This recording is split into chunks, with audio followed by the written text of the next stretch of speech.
Salut les disciples de la boxe, c'est Jean-Charles. C'est mon dernier jour à Cuba. Là en fait on est allé à l'hôtel de Fred parce qu'il faut que je vous explique. Fred Julan, le boxeur qui tient Boxing Culture, devait me voir à Cuba. Mais à cause du Covid, impossible de quitter les États-Unis en direction de Cuba. Donc il est parti à Madrid et il est revenu de Madrid à Cuba. Là il est arrivé, mais comme les règles elles ont changé depuis que moi je suis arrivé, là quand tu arrives à l'aéroport, il t'envoie dans un hôtel, donc ici, là où on est aujourd'hui. Et ensuite, une fois que tu es à l'hôtel, tu dois y rester le nombre de jours nécessaires avant d'avoir ton test positif, non, négatif, il faut qu'il soit négatif pour pouvoir sortir de ton hôtel. Donc là, on y est allé. Ce matin, j'ai fait ma dernière séance de sport à Cuba. C'était dur. Franchement, je vais quand même prendre quelques jours de repos avant de réattaquer. Mais je vais attaquer encore plus fort. Et je suis content parce que malgré tout, de passer voir Fred, parce que moi j'ai mon avion là dans quelques heures, enfin ce soir j'ai quand même un peu de temps encore, et d'aller voir Fred ici, ça m'a permis de voir une autre partie de Cuba que j'avais jamais vue en fait depuis que j'étais là. Donc juste avant la fin, j'ai pu aller dans une autre zone de Cuba, de La Havane, pardon, dans une autre zone de La Havane que je connaissais pas. Donc là je vais le voir, je vais essayer de lui dire un petit mot. Après avoir longuement discuté avec lui au téléphone, on a fini par discuter avec les employés de l'hôtel, notamment les gars de la sécu. Ils nous ont expliqué de quel côté on pouvait avoir accès à sa chambre. En fait, c'était pas vraiment sa chambre, c'était un balcon qui donnait dans les couloirs qui étaient près de sa chambre. Enfin bon, c'était compliqué, ça a pris du temps. On a fait le tour de l'hôtel, on est arrivé devant ce fameux balcon et c'est là que j'ai pu voir Fred Julan pour la première fois en vrai, en physique. Donc c'était assez marrant. Mais il a dit de nous voir. Ouais. Ah, il est là. Wow. Ah, il est confiné à Cuba. En direct de ma tour de Babel. Pas trop dur le confinement? Nous y voilà les amis, retour à Marseille. Bon ça vous le savez, vous suivez ma chaîne depuis un petit moment. Peut-être que certains se sont abonnés entre temps, donc vous ne savez pas qu'il y a eu tout un parcours à Cuba qui a été fait. Un séjour, un stage boxe. Et aujourd'hui, je vais répondre à toutes vos questions. Il y en a eu pas mal sur Instagram. Je vous invite à me rejoindre sur Instagram. Et aussi sur YouTube. Il y en a eu sur Facebook aussi, mais je suis désolé les gars, sur Facebook, j'y suis pas très présent. Je fais de mon mieux pour répondre à tout le monde déjà. Sur Instagram et sur YouTube, je lis tous les commentaires. Bon, on va répondre à ces questions. Je les ai catégorisées. Il y aura les questions pratiques dans un premier temps, que ce soit le prix, que ce soit l'alimentation, que ce soit voilà, les démarches pour venir. Voilà, tout ce qui est pratique, ce sera le premier sac de questions et il y en a un paquet. Ensuite, il y aura des questions un petit peu plus spécifiques sur Cuba, ce que j'ai pu vivre là-bas et remarquer là-bas. Il y aura les questions perso, qui sont aussi une bonne partie. Donc voilà, c'est moi, ce que j'ai vécu à Cuba. Donc je pense que vous m'avez demandé ça pour vous projeter un petit peu, peut-être si certains veulent venir, savoir si sur eux ça aurait les mêmes impacts. Et enfin, on va vous annoncer la suite quoi. Alors les gars, déjà, avant de commencer à répondre à vos questions, je vous annonce que Fred Julan et Glory se sont associés à Box Attitude, donc à moi, et on va travailler tous les trois sur les prochains stages boxe. Donc ils sont maintenant partenaires de la chaîne et vous verrez dans les vidéos leur logo. C'est un plaisir pour moi de m'associer avec eux parce que c'est des bons gars, ils ont des super valeurs et Fred, j'espère qu'on pourra travailler ensemble en physique à l'avenir et ça risque d'arriver très bientôt. Et puis pour Glory, j'ai eu l'occasion de passer du temps avec lui. Cette opportunité qu'il m'a donnée, je l'oublierai jamais et j'étais très content de passer un peu de temps avec lui et de le rendre fou pendant ce séjour. Suicidaire. Suicidaire. C'est un suicidaire, mais pas le temps. Suicidaire, arrête. Arrête les conneries. Oh, qu'est-ce qu'il m'a fait? J'ai peur, arrête. Oui les gars, j'ai peur, arrête. Première question, il y en a eu beaucoup, le prix. Combien ça coûte ce voyage à Cuba? J'aurais voulu savoir les tarifs du stage à peu près, entre parenthèses, séjour, vol, logement, etc. Alors, le prix comprend tout. Là, je te parle bien sûr de ce séjour à Cuba. Les prochains, on t'annoncera ça en temps et en heure. Mais pour ce séjour, c'était 3 300 €, tout compris. Le vol, le déplacement donc de l'aéroport jusqu'au logement, les logements, l'alimentation, tous les entraînements, les options qui pouvaient être comme les massages, etc. Après, les frais perso, c'est-à-dire si tu veux te déplacer toi pour des trucs privés ou si tu veux faire des achats, c'est voilà, c'est en plus, mais ça c'est toi. Voilà, c'est des trucs personnels. Mais en tout cas, 3300 €, ça comprenait tout ça. Il y avait aussi une option à 2500 pour 15 jours. Quelle démarche pour y participer? Alors les démarches, c'est très simple. Quand on va vous annoncer le prochain stage, donc je ferai une vidéo pour vous en parler, il vous suffira de vous rendre sur le site Boxing Culture ou celui de Glory Big Heart. Position sexuelle préférée? Le cheesecake, mais tu sais, sans coulis, framboise ou caramel. Non, moi je préfère nature. On m'a posé pas mal de questions sur l'alimentation. Salut, tu mangeais quoi là-bas en général? La nourriture dans les restos est-elle chère? Combien est un plat de poisson par exemple? Je ne suis pas allé manger au restaurant. On a fait parfois des petites sorties, mais on avait des cuisinières qui s'occupaient de nos repas chaque jour, que ce soit nos petits déjeuners, déjeuners et dîners. Pour les repas, ce qu'on mangeait, c'était principalement riz, patates douces ou manioc pour les féculents, accompagné de légumes. Et en protéines, c'était beaucoup de poissons. Ça arrivait qu'on mange aussi du poulet, pas mal, et des légumineux, donc des protéines végétales, on en avait aussi. Niveau bouffe, ça se passe comment quand tu as un régime végétarien? Alors, pour toute personne qui aurait des restrictions alimentaires, qu'elles soient de l'ordre spirituel, qu'elle soit d'un ordre sanitaire, c'est-à-dire que si on est allergique à quelque chose, par exemple sur ce camp-là, la majorité ne mangeait pas de porc, voilà, c'est arrivé, ça a été un hasard que la majorité ne consommait pas de porc, mais je pense que la prochaine fois peut-être qu'il y aura plus de végétariens, ou plus de sans gluten, voilà, c'est des choix comme ça, soit qui sont imposés par une culture, soit parce que physiquement on est obligé d'avoir ces restrictions-là. Je pense que déjà, si tu as ce genre de restrictions, il faut prévenir à l'avance les gens qui organisent le stage et t'y préparer à l'avance aussi. Tu peux pas arriver en tant que vegan et prendre le risque, alors que tu fais un camp sportif, de manquer de quoi que ce soit. Il faut que tu apportes de quoi te complémenter. Ça c'est important, surtout quand c'est un choix personnel, parce que c'est toi qui t'imposes ces restrictions, tu ne peux pas les imposer à un groupe. Mais on ne te laissera pas mourir de faim, crois-moi qu'il y avait largement de quoi manger et on fera en sorte que tu manges très bien, ne t'inquiète pas. Mais attention, c'est ton choix et tu ne l'imposes pas aux autres, c'est ça la liberté. Le stage est-il plus axé sur la technique ou on travaille un peu tout? C'est assez complet, tu vas travailler aussi bien le technique que le physique. Quelle ville à Cuba? Ça se passe à Pan America, c'est tout proche de La Havane. Tu peux quasiment y aller en courant si tu es un bon coureur.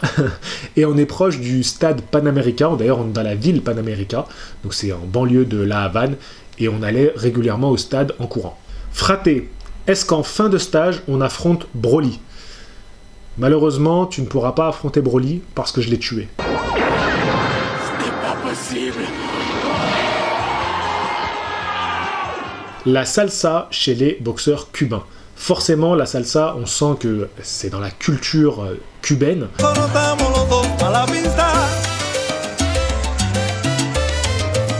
Alors, je n'ai pas pu m'essayer à la salsa cubaine. Covid, vous savez bien que c'était compliqué. Il y a beaucoup de choses qu'on a dû réduire, malheureusement. Et je suis persuadé que à une autre occasion, on pourra vivre cette expérience-là, de faire des cours de salsa cubaine, même si on n'est pas des très bons danseurs, c'est pas ça l'important, c'est de ressentir le rythme. D'ailleurs, moi, sachez que depuis que je suis rentré, mes shadows, je les fais en écoutant de la salsa cubaine. J'écoute des playlists de salsa cubaine. Déjà, mon coach m'avait conseillé de faire ça avant même d'avoir cette envie ou même cette idée de partir à Cuba. Il me conseillait déjà de faire ça et maintenant je le fais à chaque fois. Je suis Sancho de Cuba, j'ai le Sancho pour la rumba. Le shadow dans l'eau s'y fait à Cuba. Malheureusement, j'ai pas pu le faire à Cuba, c'est une expérience que j'ai déjà faite moi. Personnellement, je le fais depuis assez longtemps. Quand j'allais à la piscine ou quand je vais à la mer, j'hésite pas à me mettre de l'eau jusqu'au niveau des épaules et à faire du shadow. C'est une bonne technique, j'aimerais bien le voir faire par des Cubains, voir s'il y a des nuances. Voilà, c'est quelque chose que j'ai expérimenté seul, mais jamais avec des Cubains. Débat sur les crochets vissés ou non. Vous savez, dans un boxe amateur, souvent quand les crochets sont pas bien mis, l'arbitre va te sanctionner pour ça, chose qui n'arrive plus ou quasiment plus chez les professionnels. On peut être un peu repris si la main est vraiment trop ouverte, mais c'est assez rare. J'ai pas eu ce débat-là sur place, par contre, j'ai été vraiment repris sur le travail que je faisais au sac quand je travaillais au corps. Donc moi je travaille beaucoup en crochet, en bas, j'adore travailler ça. Et j'ai été repris par un coach qui m'a demandé de travailler les uppercuts au niveau du corps sur le sac. Et ça m'a pas mal dérangé parce qu'au niveau de l'angle, vous voyez, le sac c'est plat. Donc j'aurais préféré travailler sur une boule, tu vois, une sphère pour travailler les uppercuts, parce que là c'est assez pénible de faire rentrer l'uppercut à l'intérieur comme ça, mais du coup bah, ça m'a sorti un peu de ma zone de confort. J'ai peur de me faire éclater si je tente un stage comme ça avec mon niveau actuel, mais bon, pour en être sûr, faut tenter le coup j'imagine. Exactement, tu donnes la réponse dans ta question. Il faut que tu tentes, il faut que tu te dépasses. Je pense que d'être dans un groupe de boxeurs, d'aller ensemble les jours de sparring, on se motive tous ensemble, ça peut t'aider à dépasser ce manque de confiance en toi que tu pourrais avoir. Parce qu'en réalité, tout le monde peut monter sur le ring faire des sparring. On s'adapte, on peut mettre des gens à ton niveau si jamais t'es pas encore préparé à aller vraiment à la bagarre. On peut voilà, adapter les séances de sparring et dire à des gars, bon là tu vas un peu plus mollo, et si par contre t'es vraiment expérimenté, t'inquiète pas, on va te trouver des gars pour que tu puisses te dépasser. À qui tu recommanderais ce stage, boxeur, amateur, loisir, pro? Ce stage est destiné à tous les niveaux. Ça peut être un peu spécial dit comme ça, mais l'expérience qu'on va vivre ensemble va nous permettre de progresser, peu importe ton niveau et tes objectifs. Tu peux être un boxeur professionnel qui prépare des combats, ou tu peux être un amateur qui prépare de la compétition, tu peux être un loisir qui veut vivre une expérience personnelle dans le monde de la boxe. Tous les niveaux sont accueillis sur les stages, et on va s'adapter au niveau de chacun. Il y a tous les niveaux qui sont acceptés, tu vois. Parce que je parle de loisirs. Un gamin de 15 ans, de 12 ans, et une personne qui aura 60 ans, loisirs, tout le monde. Et après, tu as des compétiteurs, tu as des amateurs, tu as des mecs qui seront à l'équipe de France, des gens qui ont fait des parcours bien connus comme Victorien qu'on a ici avec nous. Si tu es vraiment en retard par rapport aux autres, on pourra même adapter les entraînements spécialement pour toi. Hablas espagnol ahora. Un poco.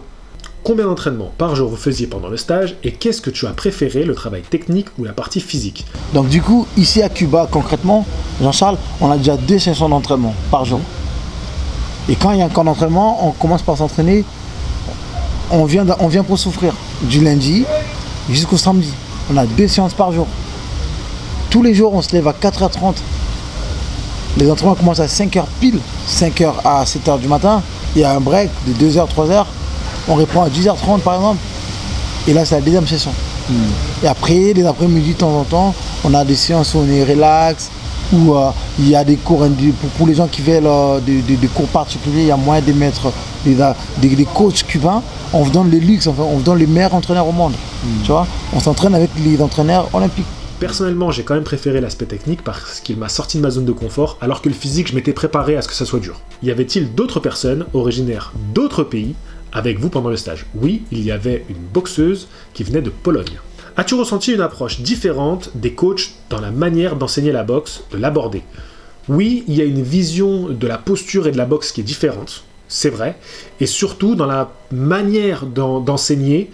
Ils sont très proches de toi, ils vont pas hésiter à te toucher pour modifier le positionnement de tes bras. Voilà, ils vont être vraiment dans un accompagnement individuel qui est très particulier. Mais c'est vrai que les coachs ne vont pas hésiter à venir, même si on fait une séance en groupe, vers chaque personne pour prendre un temps avec lui. Comptes-tu refaire des voyages là-bas et reportages avec Dato cette fois, ça serait top.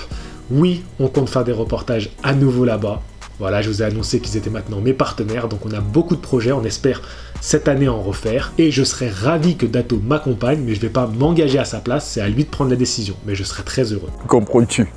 As-tu pour idée sur le long terme de faire ce type de stage, si c'est réalisable, et reportage dans d'autres contrées, par exemple Mexique, Russie? Oui, carrément. Quand j'ai commencé ma chaîne YouTube, j'avais en tête, comme un rêve, qu'un jour, j'irais pratiquer la boxe dans d'autres pays. Mais tu sais, c'est comme un truc que tu te dis, mais au fond de toi, tu te dis, ouais, mais c'est pas possible, tu vois, c'est pas possible que je réalise ça un jour. Et là, ben, grâce à Glory, j'ai eu cette opportunité de le faire. Je suis allé boxer à Cuba, j'ai mis les gants avec des Cubains. Franchement, c'est extraordinaire. Donc, c'est une opportunité vraiment incroyable et j'espère le refaire encore. Les amis, j'arrête la vidéo ici. Je sais, il y aura une deuxième partie et vous aimez pas ça. Mais déjà, c'est plus pratique parce que ça permet de toucher plus de monde. Une vidéo qui fait 13 minutes, ça donne plus envie de cliquer qu'une vidéo qui en fait 45. Et surtout, je suis sur le montage depuis 6h du matin et je me rends bien compte que j'arriverai pas à la finir d'ici ce soir. Donc, je vous ai promis de sortir la vidéo FAQ aujourd'hui, donc je la sors. Vous avez vu, j'essaie de vous faire un montage un petit peu dynamique, donc ça demande un petit peu de temps, surtout qu'il y a eu des questions vraiment spécifiques, et j'ai pris du temps pour faire la vidéo. Donc voilà, vous aurez la suite demain, n'hésitez pas à la partager. Je remercie encore du coup mes partenaires, Glory Big Heart et Fred Boxing Culture. Donc voilà, ils sont associés ici sur ma casquette. Et je remercie aussi mon nouveau sponsor, Nokao, une marque de compléments alimentaires. Voilà, je ne vous saoulerai pas à chaque fois en le répétant, il y aura des bandeaux dans mes vidéos, mais c'est important parce que, voilà, on lit un partenariat, c'est le début de quelque chose, et c'est important, voilà, de marquer bien les choses, et même auprès de ma communauté, ils sont importants, et j'espère que vous aurez l'occasion de les revoir dans mes vidéos. C'est très important pour moi. N'hésitez pas à rejoindre la chaîne pour 2 € par mois, vous me soutenez aussi à votre manière, et en regardant les vidéos, en commentant les vidéos. Mettre un j'aime, c'est bien. S'abonner, c'est super, mais ce qui est le plus important à mes yeux, c'est de pouvoir vous lire, de pouvoir lire vos retours. Je vous remercie d'avoir écouté cette vidéo, je vous dis à demain pour la suite. Allez, à la prochaine, fighting!